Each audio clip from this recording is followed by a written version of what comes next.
जय श्री कृष्ण दोस्तों, राधे राधे। मैं अरुण सेमवाल और स्वागत करता हूं आपको अपने YouTube चैनल अरुण शिक्षा अकादमी में।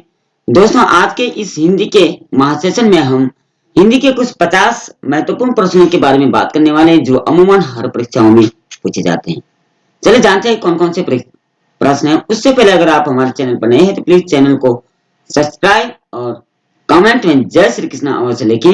रोज रात 8 बजे हमारा हिंदी का सेशन चलता है और इसमें हम कुछ महत्वपूर्ण प्रश्नों पर चर्चा करते हैं जो भी आगामी परीक्षाएं हैं उनके लिए बहुत इंपोर्टेंट होने वाली है। तो सबसे पहले बात करते हैं, हिंदी मानक वर्णमाला में कितने वर्ण हैं? हिंदी में जो वर्णमालाएं हैं वो कितने वर्ण है? 33 है, 52 है, 46 है या 50 है? तो इसका जो राइट आंसर हो जाएगा वो बी ऑप्शन आ जाएगा, यानी 52 वर्ण जो है हिंदी वर्णमाला में माने जाते हैं। ठीक है ना। जो 33 व्यंजन हो गए और 11 हिंदी के स्वर हो गए, कुल मिलाकर के 44 हो रहे हैं। लेकिन इसमें 4 संयुक्त और 4 संयुक्त स्वर और संयुक्त व्यंजन भी माने जाते हैं, 8 हो जाते हैं। कुल मिलाकर के 52 वर्ण आ जाते हैं। ठीक है। बात करें प्रश्न नंबर 2 की, अंतस व्यंजन की संख्या कितनी है? देखिए, अंतस जो व्यंजन होते हैं उनकी संख्या कितनी होती है? वो होते हैं 4 प्रकार के, यानी सी ऑप्शन इसका सही हो जाएगा। अंतस व्यंजन में आ जाएगी जो अंतरिकरण से बोले जाने वाले वर्ण रहते हैं, यानी या, रा, ला, वा। ये जो वर्ण है इनमें अंतस वर्ण इनको कहा जाता है। बात करें प्रश्न नंबर 3 की, तीसरा है स्वरों की संख्या कितनी मानी जाती है? स्वर जो होते हैं, स्वर वर्ण, वो कितने होते हैं? 11 होते हैं, 12 होते हैं, 3 7 होते हैं या 13 होते हैं? तो 3 का जो राइट आंसर हो जाएगा ए ऑप्शन हो जाएगा, क्योंकि हिंदी में 11 स्वर वर्ण होते हैं और संस्कृत की बात करें तो 13 स्वर वर्ण होते हैं। ठीक है। बात करें प्रश्न नंबर 4 की, हिंदी शब्द की व्युत्पत्ति कहां से हुई? हिंदी जो शब्द है उसकी व्युत्पत्ति कहां से हुई है? कांसी से हुई है, सिंधु से हुई है, सांधा से हुई है या मागधी से हुई है? ठीक है ना। हिंदी शब्द की जो व्युत्पत्ति हुई है वो कहां से हुई है? इसका जो राइट आंसर हो जाएगा वो सिंधु से। ठीक है। सिंधु नदी के नाम से प्रसिद्ध, ठीक है ना, जो सिंधु जो है उसी से जो उसका साको हा पढ़ने, वहां के लोग जो है वो साको हा पढ़ते, इसलिए वो हिंदी प्रचलित हुई। ठीक है ना। तो सिंधु से इसका राइट आंसर आ जाएगा। प्रश्न नंबर 5 की बात करें, हिंदी वर्णमाला को कितने भागों में विभक्त किया गया? हिंदी जो वर्णमाला है उसको कितने भागों में विभक्त किया गया है? तो हिंदी वर्णमाला को जो है 2 भागों में, 4 भागों में, 8 भागों में या कोई नहीं? इसका जो राइट आंसर हो जाएगा और ए ऑप्शन आ जाएगा, हिंदी वर्णमाला को 2 भागों में विभक्त किया गया है। ठीक है ना, स्वर और व्यंजन वर्ण। ठीक है ना। प्रश्न नंबर 6 की बात करें, हिंदी वर्णमाला में स्पर्श व्यंजनों की संख्या कितनी है? अब स्पर्श व्यंजन जो होते हैं वो कितने होते हैं? 17 होते, 23 होते, 25 होते, 24 होते। तो इसका जो राइट आंसर हो जाएगा 25 आ जाएगा। स्पर्श व्यंजन जो 25 प्रकार के होते हैं उसमें आता है कवर, चवर, ठीक है, टवर, तवर और पवर। 5 वर्ण एक वर्ग के अंदर होते हैं, तो कुल मिलाकर के 25 वर्ण हो जाएंगे। ठीक है ना। का से लेकर के और मा तक 25 वर्ण होते स्पर्श व्यंजन। ठीक है। प्रश्न नंबर 7 की बात करें, मात्रा के आधार पर हिंदी स्वरों की 2 भेद कौन से हैं? तो मात्राओं के आधार पर हिंदी स्वरों के 2 भेद कौन से हो जाएंगे? राइट आंसर हो जाएगा बी ऑप्शन, ह्रस्व और दीर्घ स्वर। ठीक है ना। ह्रस्व का मतलब छोटा, दीर्घ के मतलब बड़े। प्रश्न नंबर 8 की बात करें, हिंदी वर्णमाला में व्यंजनों की संख्या कितनी है? अब व्यंजन वर्ण कितने हिंदी माला में? ठीक है ना। तो सबको पता है अमूमन 33 व्यंजन होते हैं। ठीक है। बात करें प्रश्न नंबर 9 की, पंचतंत्र क्या है? पंचतंत्र एक विधा है। वो कौन सी विधा है? कहानी संग्रह, कथानक है, पद्यात्मक है या सभी? तो प्रश्न का जो 9 राइट आंसर हो जाएगा ए ऑप्शन आ जाएगा, पंचतंत्र एक कहानी संग्रह है। ठीक है। इसमें छोटी छोटी कहानियां होती हैं जो बच्चों को प्रेरित करने के लिए होती है। प्रश्न नंबर 10 की बात करें, इंद्रापति किसे कहा जाता है? गणेश को, विष्णु को, ब्रह्मा को, ये तीनों। तो 10 का जो राइट आंसर हो जाएगा बी ऑप्शन आ जाएगा, विष्णु को इंद्रापति भी कहा जाता है। ठीक है ना, विष्णु पत्नी यानी लक्ष्मी जो है उसका नाम इंद्रा भी है, इसलिए विष्णु को इंद्रापति भी कहा जाता है। प्रश्न नंबर 11 की बात करें, कबीरदास की भाषा कौन सी थी? जो कबीरदास थे हमारे प्रसिद्ध कवि, उनकी भाषा कौन सी थी? अवधी थी, मद्रासी थी, सद्दुकड़ी थी या ब्रज भाषा थी? तो 11 को जो राइट आंसर हो जाएगा सी ऑप्शन इसमें आ जाएगा, सद्दुकड़ी भाषा इनकी थी। ठीक है, बात करें प्रश्न नंबर 12 की, प्रगतिवाद उपयोगितावाद का दूसरा नाम है, यह किसका कथन है? क्या कहा कि प्रगतिवाद जो है उपयोगितावाद का दूसरा नाम है, यह किसका कथन हो जाएगा? जयप्रकाश शर्मा, रामविलास शर्मा, जय नारायण या अज्ञेय? तो 12 का जो राइट आंसर हो जाएगा बी ऑप्शन आ जाएगा, यानी रामविलास शर्मा जी का ने कहा था कि प्रगतिवाद उपयोगितावाद का दूसरा नाम है।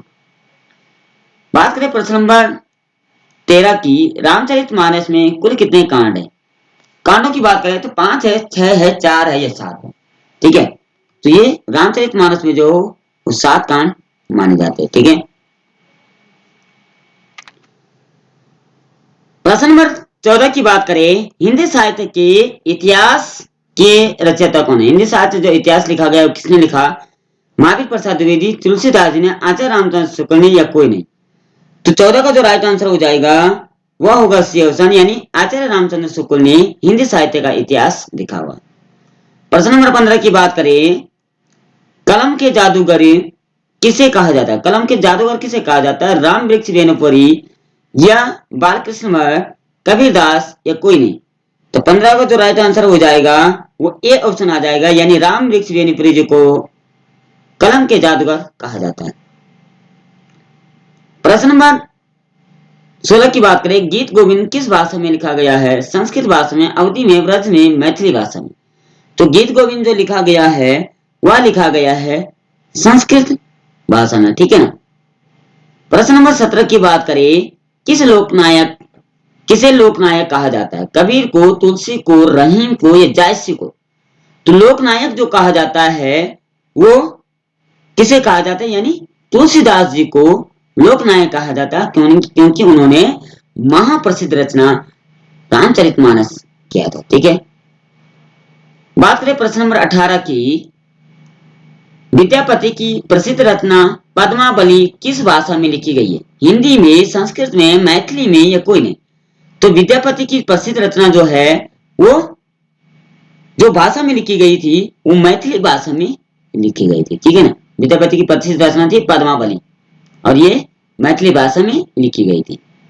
प्रश्न नंबर 19 की बात करें, जाटू किस सब बोली का उपनाम है? जाटू जो शब्द है ये किस बोली का उपनाम है? भांगरू, संथाली, दोनों, कोई नहीं? तो 19 का जो राइट आंसर हो जाएगा वह हो जाएगा ए ऑप्शन, यानी बांगरू। बांगरू बोली का उपनाम है जाटू। प्रश्न नंबर 20 है, हिंदी का पहला नाटक कौन सा था? उदंड नाटक, नहुस, कथा संग्रह या कोई नहीं? तो 20 का जो राइट आंसर हो जाएगा वह होगा बी ऑप्शन, नहुस जो है वो हिंदी का प्रथम नाटक माना जाता है। प्रश्न नंबर 21 की बात करें, रामायण महाभारत आदि ग्रंथ कौन सी भाषा में लिखे गए? रामायण और महाभारत जो है ये दोनों कौन सी भाषा में लिखे गए थे? गुरुमुखी, हिंदी, संस्कृत, आर्य भाषा में। 21 का जो राइट आंसर हो जाएगा डी ऑप्शन आ जाएगा, आर्य भाषा में ये लिखे गए थे। ठीक है ना, रामायण और कहीं हम गलती से संस्कृत में लगा दें या हिंदी में ना लगा दें। ठीक है, तो ये आर्य भाषा में रामायण और महाभारत लिखे गए थे। प्रश्न नंबर 22 की बात करें, देवनागरी लिपि किस लिपि का विकसित रूप है? देवनागरी जो लिपि है वो किसका विकसित रूप है? ब्राह्मी का, देवनागरी का, पाली का या अपभ्रंश का? 22 का जो राइट आंसर हो जाएगा ए ऑप्शन हो जाएगा, ब्राह्मी लिपि का विकसित रूप देवनागरी। ठीक है, ब्राह्मी से ही देवनागरी निकली हुई है। बात करें प्रश्न नंबर 23 की, हिंदी की विशिष्ट बोली ब्रजभाषा किस रूप में सबसे अधिक प्रसिद्ध है? हिंदी की विशिष्ट बोली ब्रजभाषा किस रूप में विकसित है? गद्य, पद्य, नाटक या कोई नहीं? तो 23 का जो राइट आंसर हो जाएगा वह हो जाएगा बी ऑप्शन, यानी काव्य में। ठीक है, पद्य में ब्रजभाषा अधिक है, क्योंकि पद्य जैसे कबीर, सॉरी, रसखान जी हो गए, ठीक है ना, इन्होंने जो है अधिकतर जो है वो काव्य में ब्रजभाषा में काव्य लिखे हुए। ठीक है, कृष्ण प्रेमी थे और उन्होंने कृष्ण में जो है ऐसे काव्य लिखे हुए। ये गद्य खंड कम होते, पद्यांश ज्यादा होते हैं। बात करें प्रश्न नंबर 24 की, आठवीं संविधान की 8वीं अनुसूची में उल्लेखित भारतीय भाषाओं की संख्या कितनी है? भारत की 8वीं सूची के अनुसार भारतीय भाषाओं की संख्या कितनी हो जाएगी? 23, 24, 22 या 27? प्रश्न नंबर 24 का जो राइट आंसर हो जाएगा वह हो जाएगा सी ऑप्शन, यानी 22 भाषाओं को इसमें मान्यता दी गई है। ठीक है, बात करें प्रश्न नंबर 25 की, वर्तमान हिंदी का प्रचलित रूप कैसा है? इस समय जो हिंदी है वो उसका प्रचलित रूप कैसा है? खड़ी बोली, अवधि, बघेली या कोई नहीं? तो 25 का जो राइट आंसर हो जाएगा ए ऑप्शन हो जाएगा, खड़ी बोली इसका प्रचलित रूप है। ठीक है, तो आधा सेशन हम चल गए। इससे पहले अभी भी आपने चैनल को सब्सक्राइब नहीं किया, प्लीज चैनल सब्सक्राइब कीजिए ताकि हम आगे बढ़े और आपके लिए और अच्छे प्रश्न लेके आए। बात करें प्रश्न नंबर 26 की, हिंदी साहित्य सम्मेलन प्रयाग की स्थापना कब हुई? तो हिंदी साहित्य सम्मेलन जो प्रयाग में हुआ था वो कब हुआ था?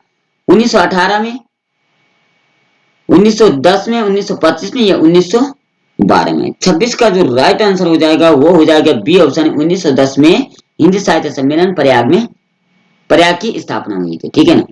प्रश्न नंबर 27 की बात करें, संविधान की 8वीं अनुसूची में उल्लेखित भारतीय भाषाओं की संख्या कितनी है?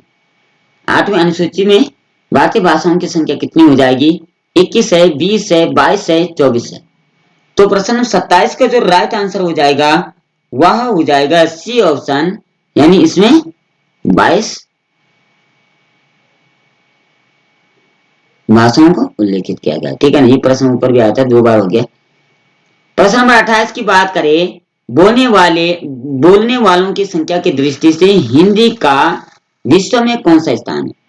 ठीक है, विश्व में हिंदी किस स्थान पर है? पहला, दूसरा, चौथा, तीसरा? तो इसका जो राइट आंसर हो जाएगा 28 का वह हो जाएगा डी ऑप्शन, तीसरा स्थान हिंदी बोलने वालों की संख्या। ठीक है ना।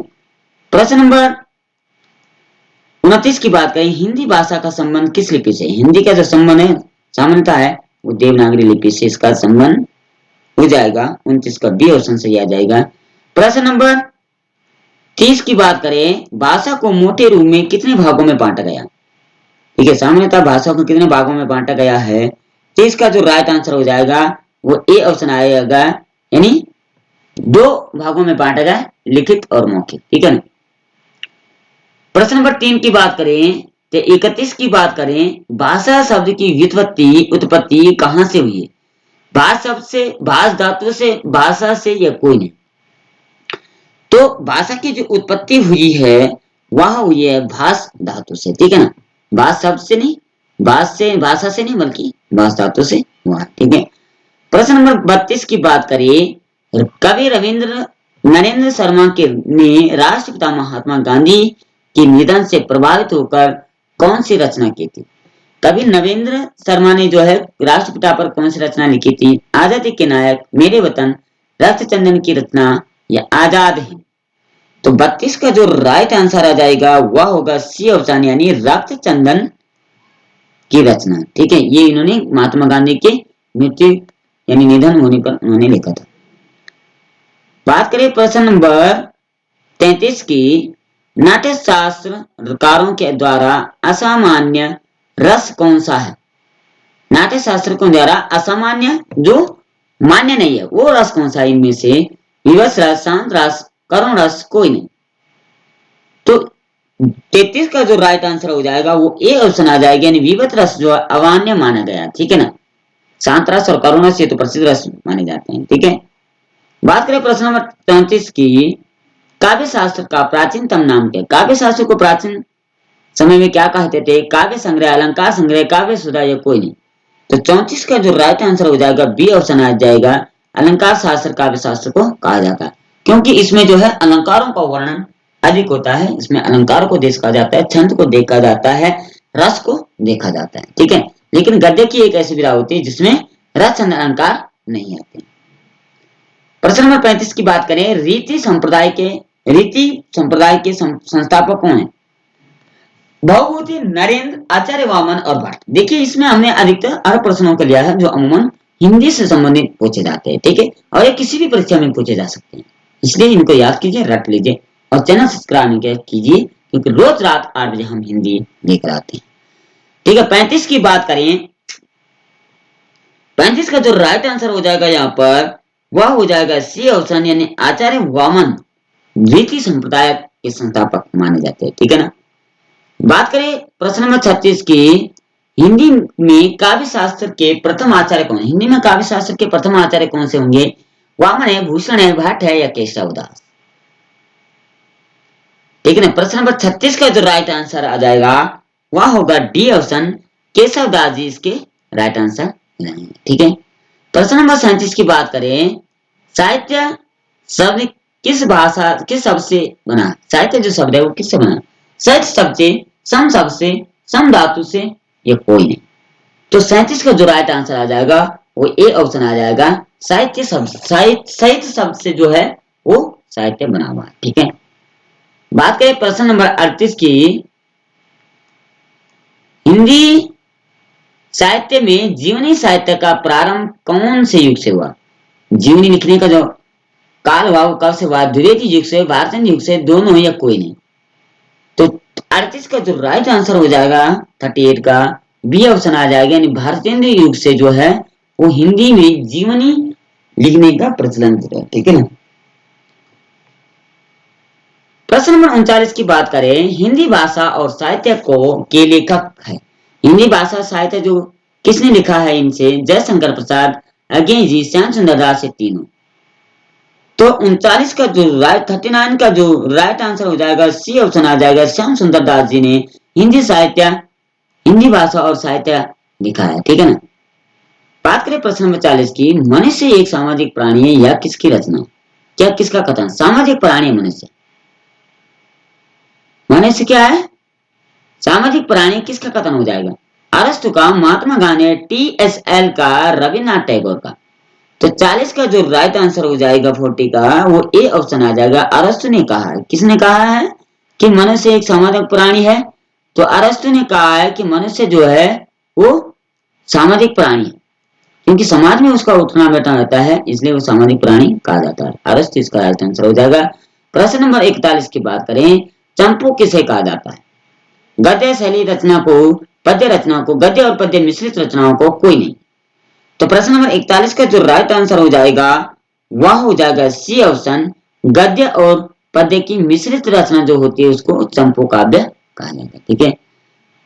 प्रश्न नंबर 42 की बात करें, कलाधर उपनाम से कविता कौन सी कवि लिखते हैं? कलाधर नाम से जो कविता हो कौन लिखते हैं? जयशंकर प्रसाद, महादेव वर्मा, विद्यापति या कोई नहीं। तो 42 का जो राइट आंसर हो जाएगा ए ऑप्शन आ जाएगा, जयशंकर प्रसाद जो है वो कलाधर उपनाम से कविता लिखते हैं, ठीक है। बात करें प्रश्न नंबर 43 की, रस निधि किस कवि की उपन्यास है? आनंदवर्धन, नरेंद्र भूपति या पृथ्वी सिंह? तो 43 का जो राइट आंसर आ जाएगा डी ऑप्शन आ जाएगा, पृथ्वी सिंह जी की रस निधि उपनाम है, ठीक है। रसों के राजा भी बना, रसराज भी उसको उनको कहा जाता है, ठीक है। प्रेमचंद्र का की अधूरी उपन्यास का नाम? प्रेमचंद्र का जो अधूरा उपन्यास है उसका नाम क्या है? ठीक है ना, कई बार पूछा जाता है कि प्रेमचंद्र का अधूरा उपन्यास कौन सा है? अधूरा यानी वो पूरा नहीं कर पाए। गोदान, गबन, मंगलसूत्र या पूछ की रात? 44 का जो राइट आंसर आ जाएगा वो सी ऑप्शन आ जाएगा, मंगलसूत्र उन्होंने अधूरा काव्य लिखा तब तक वो उसको पूर्ण नहीं कर पाए, ठीक है। प्रश्न नंबर 45 की बात करें, हिंदी का सर्वाधिक नाटककार कौन है? ठीक है, जिन्होंने सबसे ज्यादा नाटकों की रचना की है? जयशंकर प्रसाद, भवभूति, बिहारीलाल या भूपति? जब 45 का जो राइट आंसर हो जाएगा ए ऑप्शन आ जाएगा, जयशंकर प्रसाद जी ने नाटक बहुत लिखे हैं, ठीक है। आंसू उनका प्रसिद्ध कामयनी, इनकी बहुत प्रसिद्ध रचनाएं रही है, ठीक है। बात करें प्रश्न नंबर 46 के, तुलसीकृत रामचरितमानस में कौन सी भाषा का प्रयोग, रामचरितमानस जो लिखा गया है उसमें किस भाषा का प्रयोग तुलसीदास जी ने किया था? वर्ष, अवधि, दोनों या कोई नहीं। तो 46 का जो राइट आंसर हो जाएगा वो बी ऑप्शन आ जाएगा, अवधि भाषा में रामायण लिखी गई थी। ठीक है, बात करें प्रश्न नंबर 47 की, मीराबाई ने किस भाव में कृष्ण की उपन्यास मीराबाई ने किस भाव से कृष्ण की उपासना की थी? सौंदर्य भाव, मधुर्य भाव या दोनों या कोई नहीं। तो मीरा ने जो किया था, इसका जो 47 का जो राइट आंसर हो जाएगा वह होगा बी ऑप्शन, माधुर्य भाव से उन्होंने उसकी रचना की। ठीक है, तो सौंदर्य को देखकर नहीं, बाहरी आवरण को देखकर नहीं, बल्कि आंतरिक प्रेम को देखते हुए उन्होंने कृष्ण की उपासना की थी। बात करें प्रश्न नंबर 48 की, एकांकी के जन्मदाता कौन है? एकांकी जिन्होंने इनकी रचना की है, ठीक है, इन्होंने जन्म दिया, इसको एकांकी लिखना प्रारंभ किया, वो कौन है? उदय शंकर भट्ट, उपेंद्र नाथ, लक्ष्मी नारायण, धर्मवीर भारती। तो 48 का जो राइट आंसर हो जाएगा वो हो जाएगा डी ऑप्शन, यानी धर्मवीर भारती जी ने एकांकी को नया जन्म दिया, उनकी शुरुआत हुई। ठीक है, प्रश्न नंबर 49 की बात करें, रामचरितमानस का प्रधान रस कौन सा है? ठीक है, रामचरितमानस जो लिखी गई है वो उसका जो मुख्य रस था वो कौन सा था? करुण, रौद्र, श्रृंगार, शांत। तो 49 का जो राइट आंसर हो जाएगा डी ऑप्शन आ जाएगा, शांत रस में इसको लिखा गया था। ठीक है, लास्ट प्रश्न हमारा आज का हो जाएगा प्रश्न नंबर 50। सबसे पहले अपनी आत्मकथा हिंदी में किसके द्वारा लिखी गई है? हजारी प्रसाद द्विवेदी, महादेवी वरान, डॉक्टर राजेंद्र प्रसाद या कोई नहीं। तो जो आत्मकथा लिखी गई थी वह लिखी गई थी सबसे पहले सी, यानी डॉक्टर राजेंद्र प्रसाद द्वारा। ठीक है, तो ये कुल मिलाकर के 50 प्रश्नों का हमने आज यहाँ पर आपके लिए लाए, क्योंकि बहुत महत्वपूर्ण है, इनको याद कीजिए, रट लीजिए। चैनल सब्सक्राइब कीजिए, कमेंट में जय श्री कृष्ण अवश्य लिखें और अपने विचार भी अवश्य लिखें। रोज रात हिंदी के लिए हम आपके सामने प्रस्तुत होंगे, तब तक के लिए जय श्री कृष्ण।